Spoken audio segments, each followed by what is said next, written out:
Welcome to this month's revolving topic training. My name is Robin Vaughn, and I am from the DCO Office of Accountability. Thank you for joining us today. Today we're going to discuss the Notice of Funding Opportunities. There's going to be some links and resources posted in the chat during this presentation, so if you want to copy those, by all means. Links will also be located in the slides. As you probably heard, the session is being recorded. A copy of the recording will be sent out to registered attendees. There will be time at the end of the presentation for questions. But in the meantime, please feel free to also type your questions in the chat. Let's go ahead and get started. In this presentation, we will learn about Notice of Funding Opportunities. They're also known as NOFOs. We'll start by talking about what a NOFO is, and we will explain how to read a NOFO, including descriptions of each section. We will share some important tips found in the NOFO that can help you later on when applying for a grant. And we will look at where to find funding opportunities. Finally, we will wrap up with some useful resources before answering your questions. Notice of Funding Opportunities, or NOFOs, are legally required documents that outline the goals, opportunity, eligibility, and process in applying for the grant. The NOFO explains how your application will be reviewed, how you will be notified of an award, and all post-award requirements. These can include various external requirements, including audits and reporting. The NOFO also explains where funding for the opportunity is coming from. The NOFO is broken down into several separate sections. These sections provide valuable information about the grant opportunity. Applicants should read through each section carefully to fully understand what to expect through each step of the grant process. Part A of the NOFO discusses the intent of the program. Here you will learn why the state agency has bookmarked these funds and the desired end goal. What community does this benefit? What industry would benefit from this Notice of Funding opportunity? If there's a history for the grant program, you'll also learn about it here. For instance, if the governor's office announced a new initiative early in the year, this section will discuss the initiative and the events that set it in motion. Finally, the program description covers the performance goals and measures of the opportunity. This will outline the objective of the program, what is expected of the grantee, and how success of the grant will be measured. Part B will address where the grant funds are coming from, which state office or state agency, or if the grant is federally funded. Part B will also indicate the projected start date of the grant program and the span of time that the grant program will be performed. This can vary from program to program. This section will also explain the project amount that the applicant can expect to receive and whether there will be multiple awards distributed. For example, the entire grant can be $5 million, but the intent to award may be between $100,000 and $200,000 per grantee. This also gives the applicant an idea of how competitive a grant will be. And finally, an important item to review is the pre-award and application costs. This section will address whether the grantee is allowed to start spending grant funds before receiving grant funds. We refer to this as pre-award costs. There can be several, they can often be unallowable, so please make special note of this section. Eligibility information addresses pre-qualification. Pre-qualification is required to apply for and receive grant funds.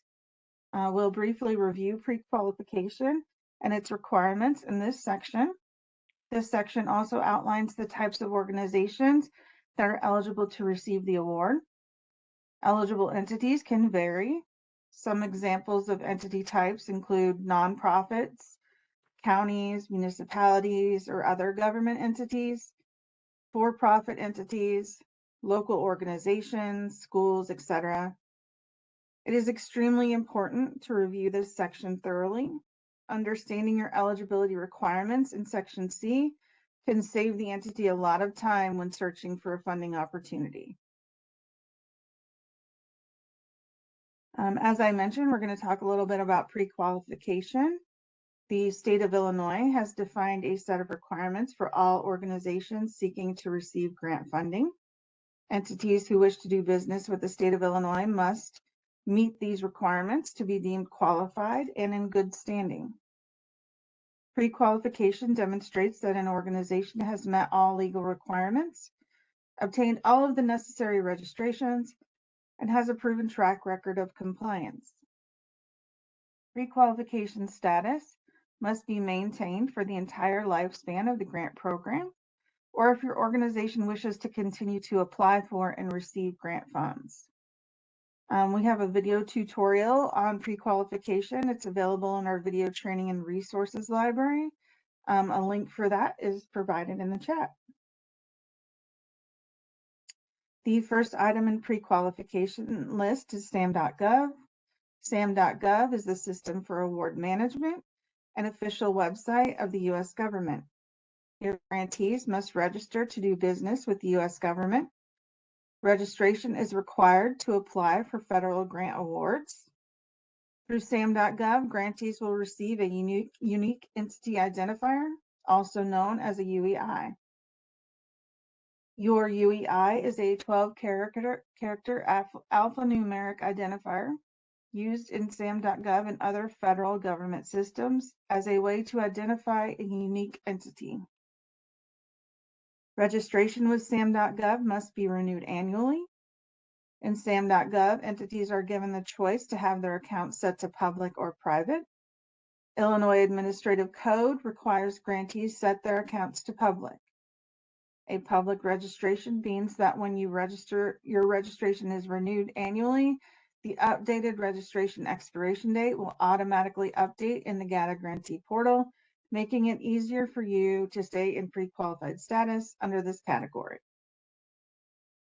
Public accounts are searchable and viewable by authenticated users such as the technical support team with DCEO and other administrative entities, making it easier for us to identify potential issues.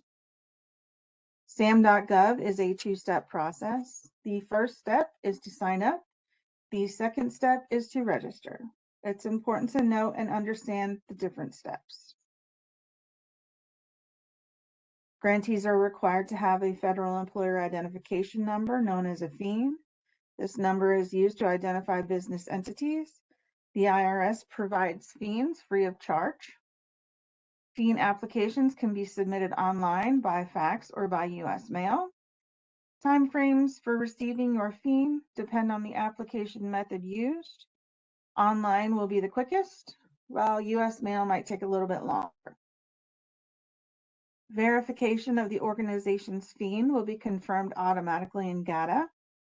Grantees can be placed on the FEIN lock list for non-compliance, such as delinquent audit reports. FEIN lock means that the grantee cannot execute or modify a grant agreement with DCEO or receive grant funds from DCEO without written and approved justifications. Any grant disbursements made to the organizations from the awarding agency will be blocked until the locking reason is rectified. The federal excluded parties list identifies entities excluded from receiving federal contracts, subcontracts, and other types of federal or non-federal financial assistance or benefits. Exclusions can also be referred to as suspensions or debarments. Grantees are placed on this list for non-compliance and will be removed or will not be removed until conditions are met or until issues are remedied. Organizations on this list are banned from doing business with any federal grant for an indefinite period. The federal excluded parties list is available and searchable on SAM.gov. To do business with the state of Illinois, entities must be registered with the Illinois Secretary of State, obtain a certificate of good standing. A certificate of good standing demonstrates that the entity exists and that it is in full compliance with state regulations. The Secretary of State's website has a special section of business resources that can assist organizations in obtaining their certificate of good standing. Entities that must meet these requirements include corporations, not-for-profit corporations, limited partnerships, limited liability companies, and limited liability partnerships. A link to the Secretary of State's website is provided in the chat. A very important part of pre-qualification is the Illinois Stop Payment List. This list includes all entities who have been found to be non-compliant with their grant agreement or grant policies. These organizations cannot receive funds, execute, or modify a grant agreement with any state agency across all of Illinois. Most of the time, grantees can remediate the non-compliance issue and can be removed from Illinois Stop Payment List. In these instances, grantees are placed on the Illinois Stop Payment List in temporary status. However, if the issue is a very serious issue or fraudulent in nature, with due process, the grantee will be placed permanently on the Illinois Stop Payment List. There is a help button located next to the Illinois Stop Payment List field in the pre-qualification of the GATA portal. If your organization is shown on list, you can click on this button to identify the agency that placed you on the Illinois Stop Payment List and who to contact to discuss next steps in remediating the issue. You may also contact the technical support team at the Office of Accountability for more information by emailing us at ceo.granthelp@illinois.gov. The Illinois Department of Healthcare, Families and Family Services, or DHFS, has the authority to impose sanctions on entities and individuals. Those organizations on the Illinois DHFS sanction list are not eligible for Medicaid reimbursement.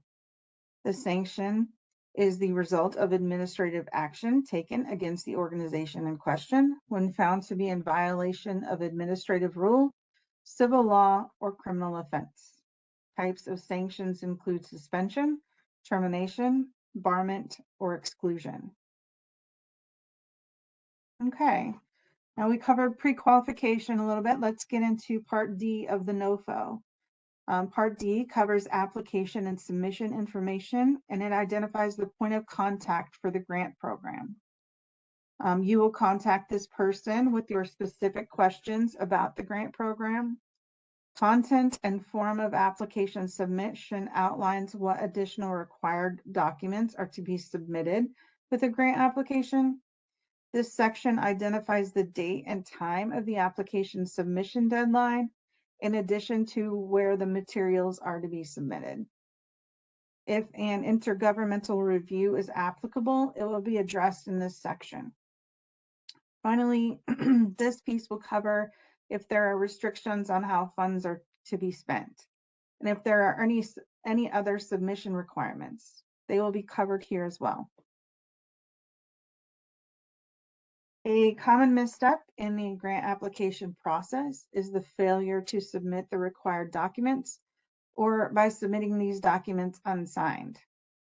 Section D2 in the NOFO clearly identifies the documentation that is to accompany your grant application. These are to be completed, signed, and submitted with your application in the location identified in Part D of the NOFO. Before the documents are submitted, please double check that they contain the necessary and appropriate signatures. The program application is a document in the application package. This document is where applicants draft a narrative explaining their intended project. The program application is unique to each notice of funding opportunity. When completing the program application, use as much detail as possible in your narrative to seamlessly connect the dots between your project's objectives and your entity's ability to satisfy the requirements of the program. Remember to refer to the application review criteria from the NOFO supplement to edit or expand on your answers. The program application will sometimes have a separate document attached that provides instructions on how to complete the program application. Please review these instructions thoroughly.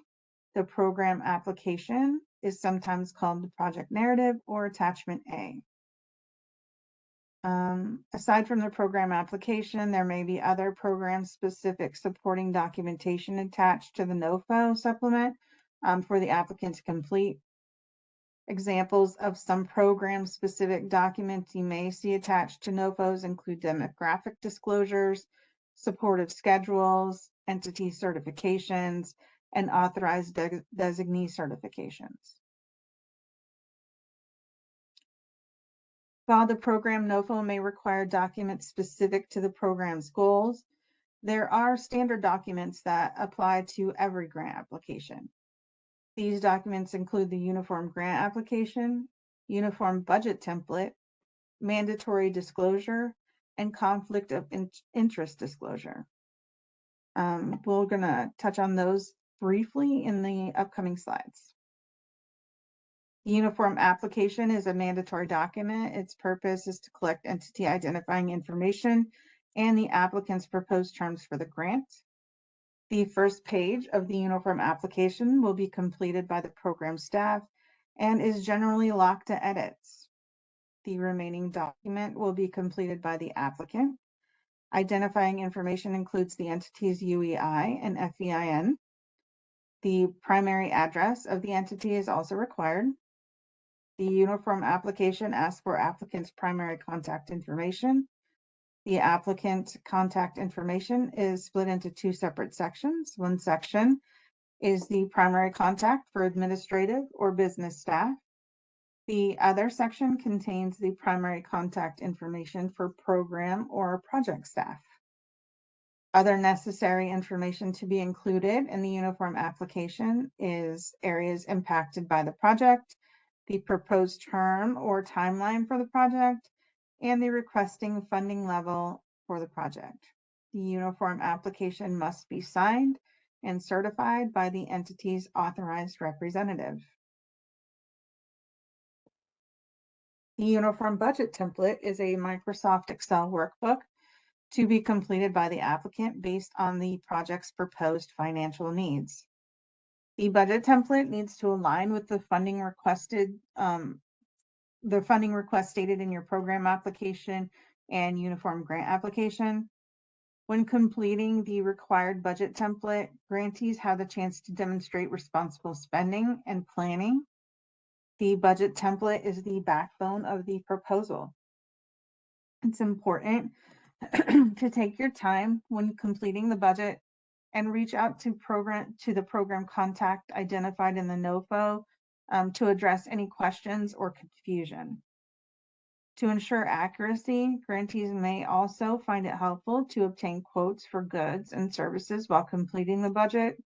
Acquiring a quote doesn't mean that the grantee should start spending before they have the funds from the grant. The first tab in the budget template contains a detailed list of instructions. Section A is the summary page. It will automatically populate with a total of all values entered into the other subsequent tabs. Section A is locked to edits, with the exception of the entity information on the top of the page. All other tabs should be completed individually. Within the budget template, a narrative should be drafted within each tab that explains the use and need for each expense. Moving on to mandatory disclosures and conflict of interest disclosure. The mandatory disclosure requires a potential awardee to disclose to the state awarding agency any violations of state or federal criminal law involving fraud, bribery, or gratuity violations potentially affecting the award. A conflict of interest disclosure is a requirement of an applicant to disclose any conflicting relationships within the organization's officers, directors, agents, employees, and/or their spouses or immediate family members who use their position for a purpose that is motivated by a desire for personal gain.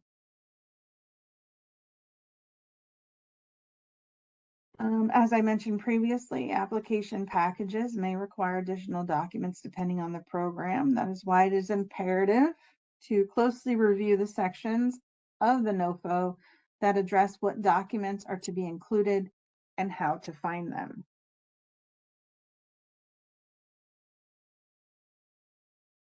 Once you have completed your application documents and pre-qualification requirements, it's time to submit. Located in Section D of the NOFO supplement, you will find the mode of submission. In this example, the application package will need to be submitted by the deadline via the Smartsheet link. The link to the application is embedded in the Notice of Funding Opportunity under Section D, Part 4. Submission dates and times. Applicants are able to hover over the link and click on to access the application.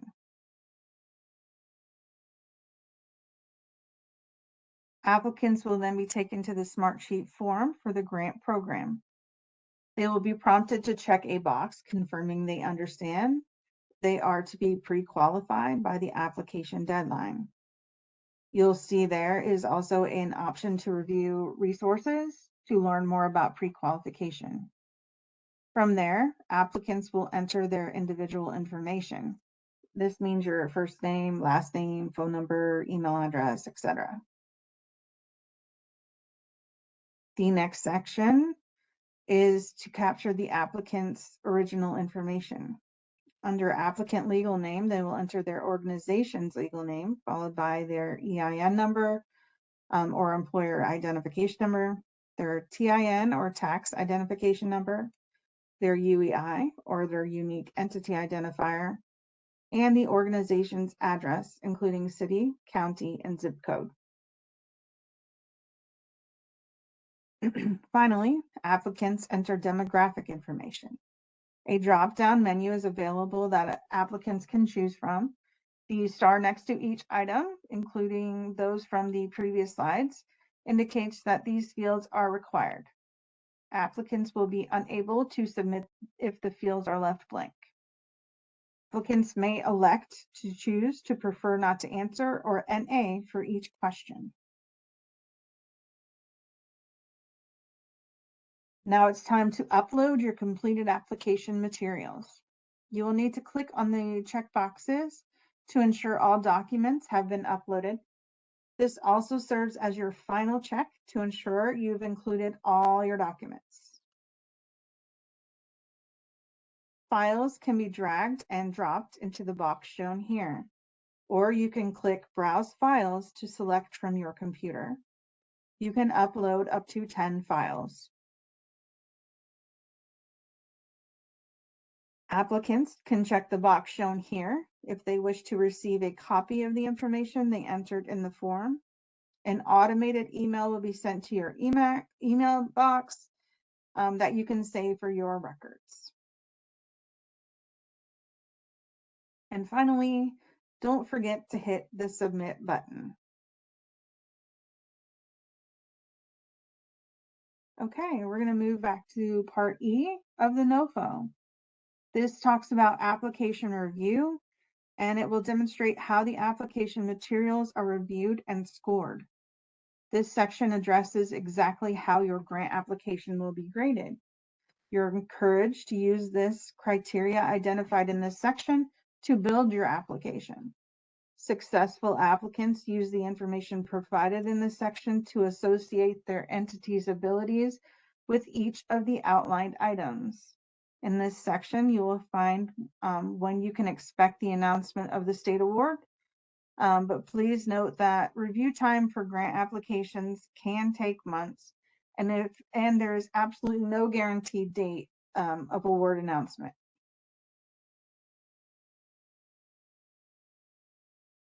The scoring rubric is found in Section E of the NOFO. It identifies how the applicant will be scored and assigns a weight to each subject area. It identifies specific criteria that is necessary to satisfy specific program conditions. These conditions can be requirements from the funding source, or they can be a targeted objective of the program. Applicants can use the scoring rubric as a helpful resource when drafting their applications. Some requirements the scoring rubric can be, but are not limited to, is geographic location, entity type, community need, entity capacity, quality of the plan, and the ability to meet projected outcomes. The Merit Review Committee is formed during the grant announcement and grant application window. In addition, it must contain no fewer than 3 members.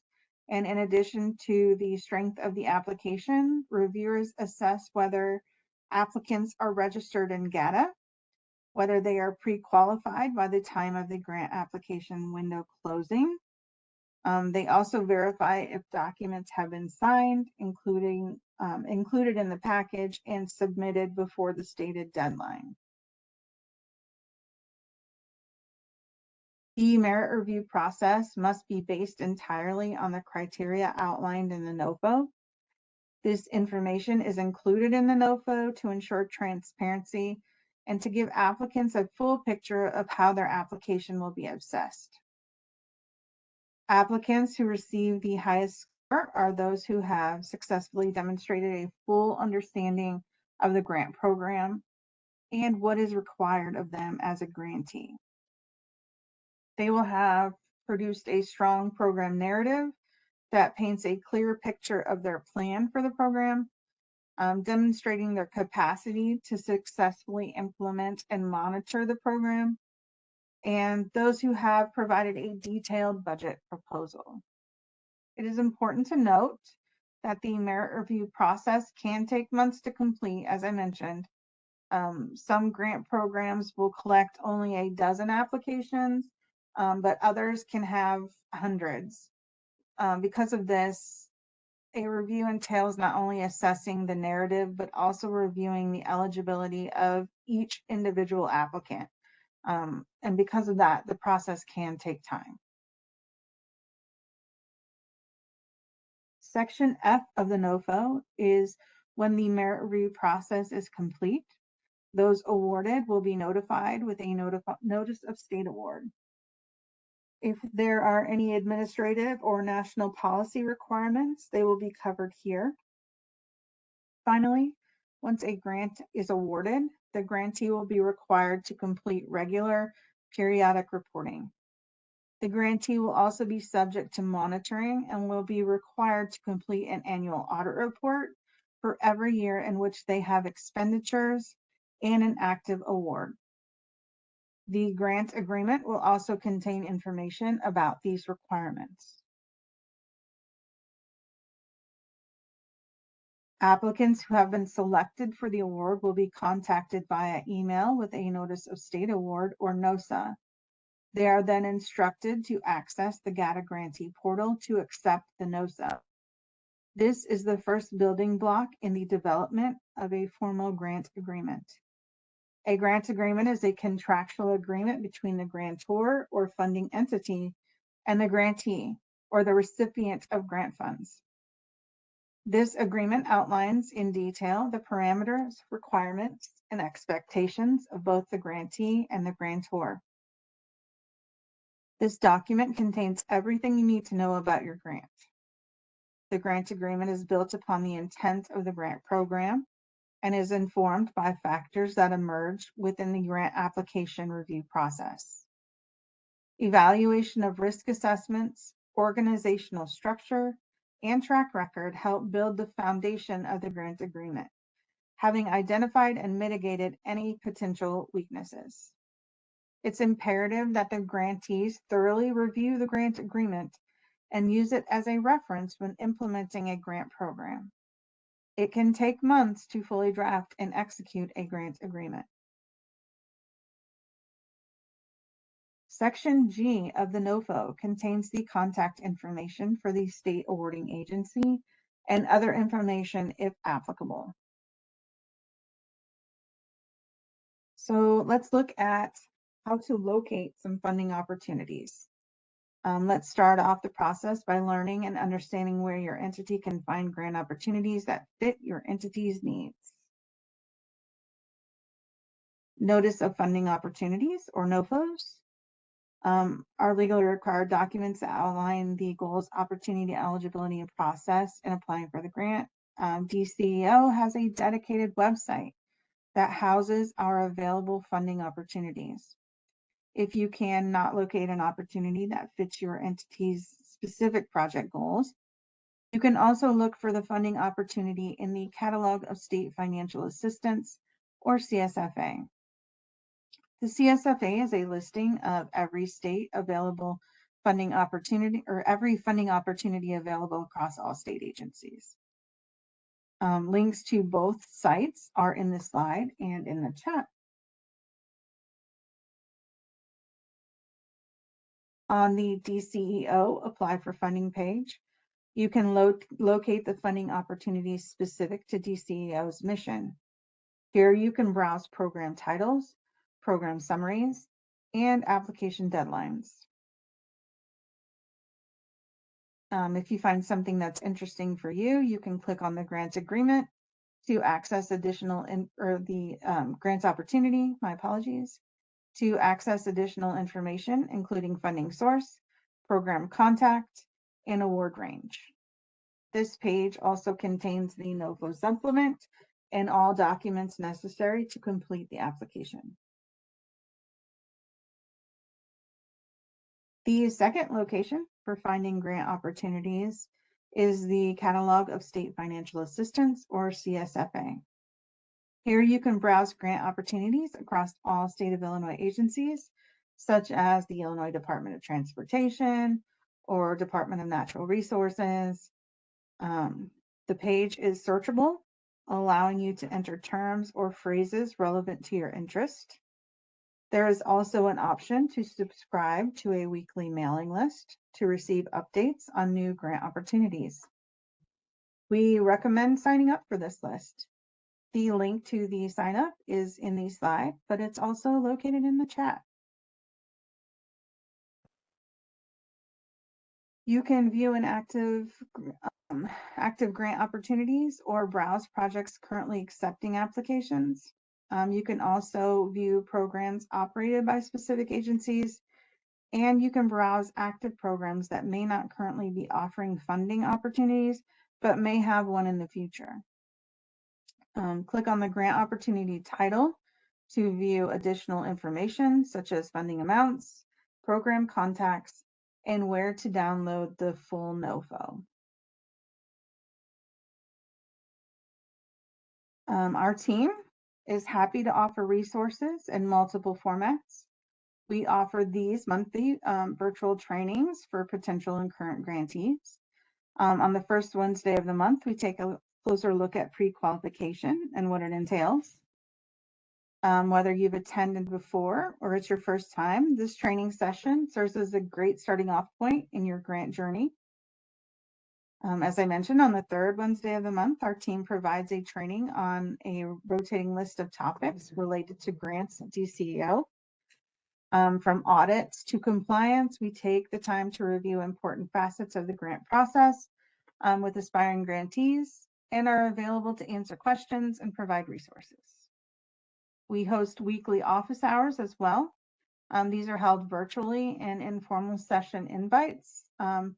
It invites potential and current grantees to join us as we answer questions and share resources. Whether you have a question in mind or not, you are welcome to sit in and listen to others talk about their experience.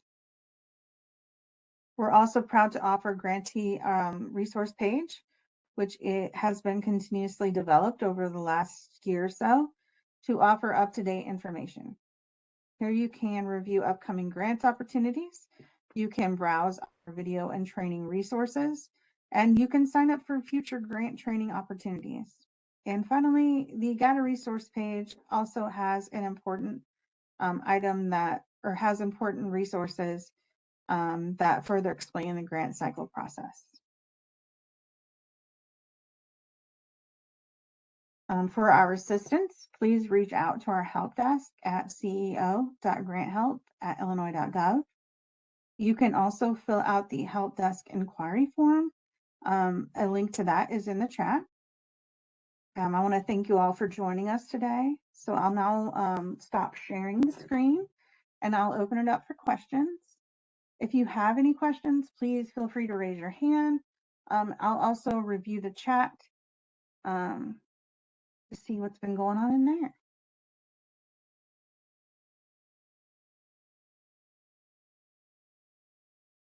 Okay.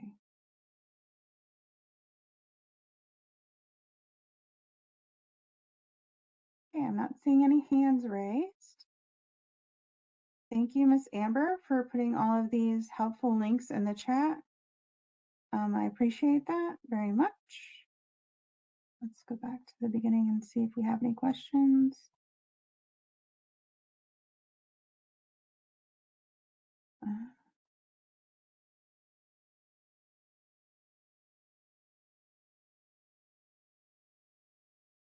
I see one.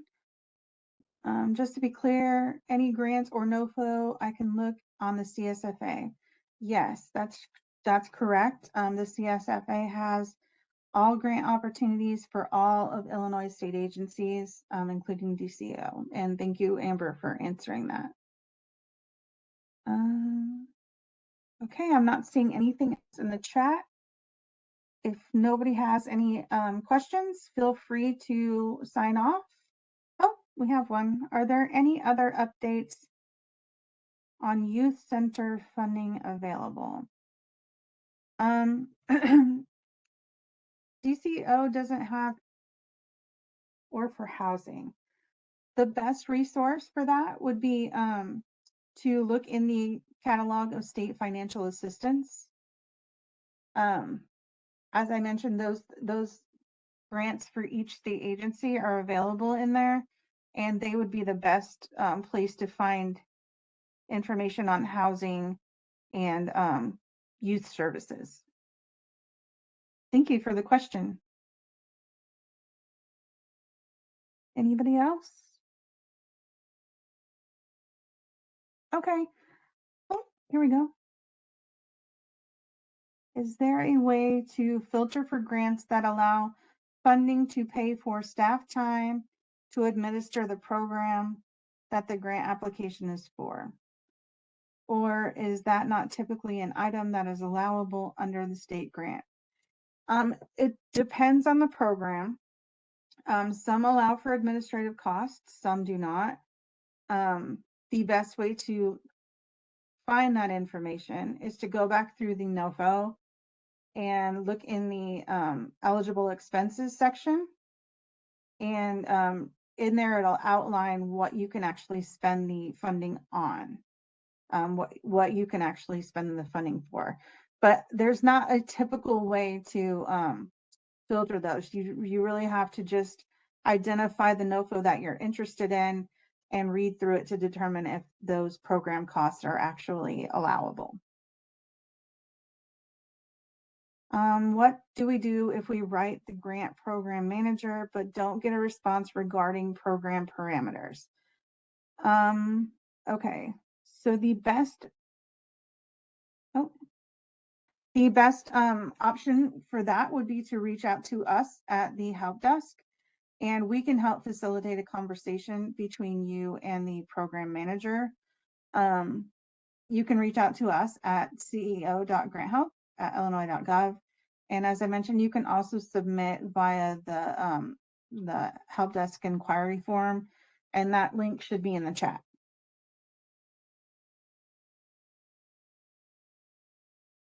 In the NOFO, oh, Amber brought out, in the NOFO, you'll find eligible expenses in section B of funding information. Thank you for clarifying, Amber.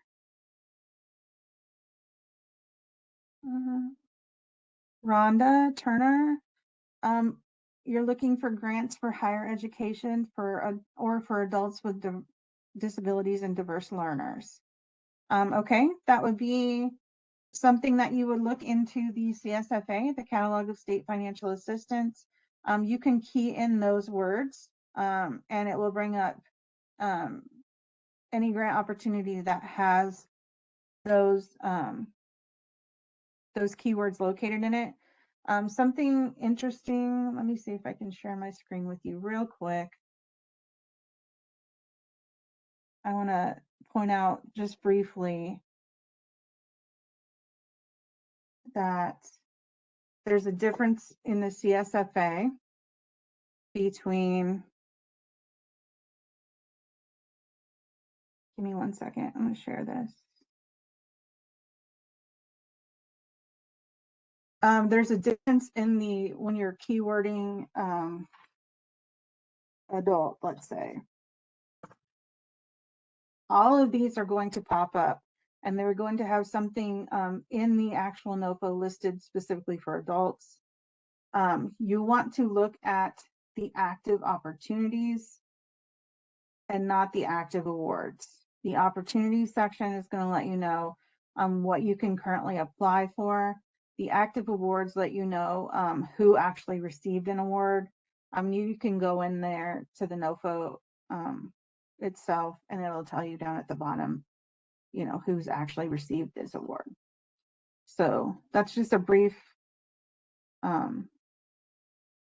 information reminder on that.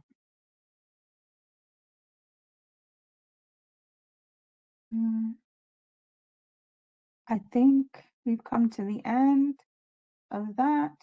Does anybody else have any questions?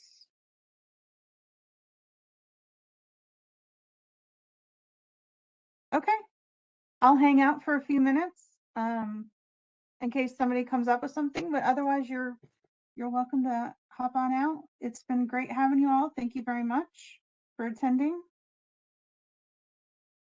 Thanks for the great questions.